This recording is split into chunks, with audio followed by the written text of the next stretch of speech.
8th. Yesterday we were 1-1. Um, that makes us 26-14 over the last 21 days. Based on the games yesterday, I wanted to point something out. We had, I believe, Cincinnati at plus 110. That line I put out probably 45 minutes before the game started. When that line bumped from plus 110 to plus 145, I think it landed at plus 175, maybe even before the game started. I heard this.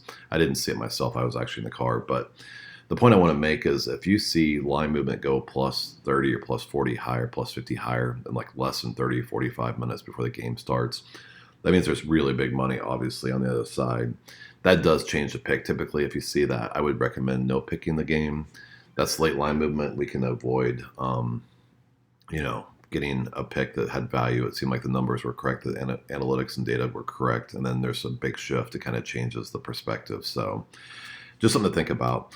Today we're playing two dogs, which I'm going to show you these games really quickly. They're both this evening, so there's nothing here for you guys to worry about in the afternoon games. There are some afternoon games, but unfortunately those games don't qualify based on the modeling.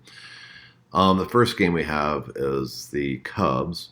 You can see the predictive confidence on this game is at 52% for Atlanta, 49% for the Cubs. That's not typically what I look for.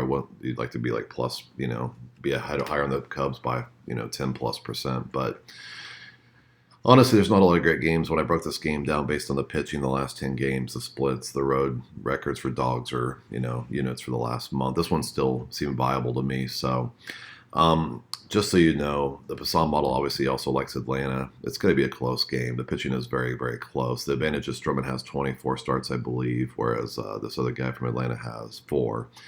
So we've got a more seasoned pitcher on the Cubs. Both teams are very good hitting teams. You can see the hitting numbers over here.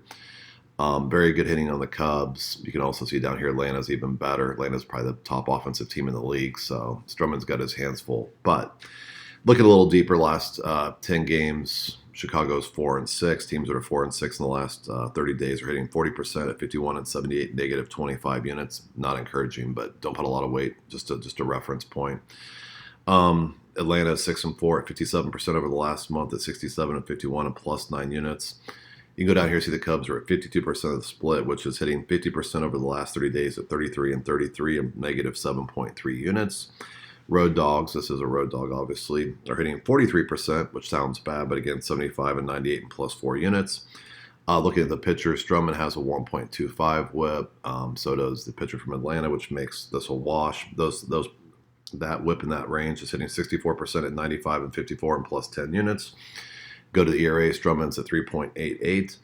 That is a 51% win percentage over the last month for pitchers in that range at 63 and 61 and negative 10 units.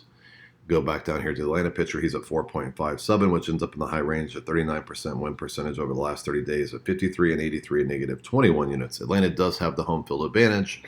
All this to say that I'm recommending you put, 1.5 units on the Cubs. Next game, we have Texas. Texas does have a much higher predictive confidence. It was plus 110 probably 30, 45 minutes ago. It's already moving. So I wanted to get this pick out because I feel like this is going to end up being a more like a minus 110 apiece kind of game when the game starts. Passan model says it's going to be close. Last 10 games, Texas is 7-3. Those teams are hitting 59% at 55 and 39 and plus 0.43 units over the last 30 days.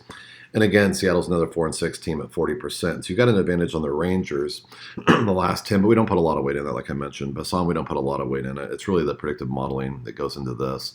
And there's a formula behind it. The split percentage at 58% is hitting 50% over the last month. Again, road dogs, like before on the Cubs game, is 43%.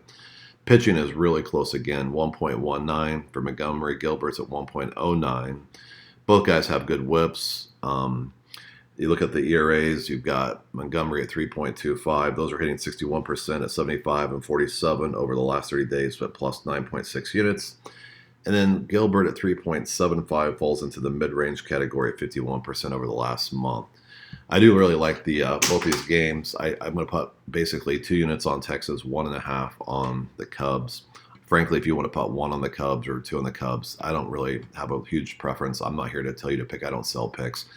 I point out the tool, I pick out the model, I pick out the how to use modeling to do picking versus paying for picks. And and frankly, just picking teams based on your knowledge of the teams. It's just another way to look at the data, make your own calls.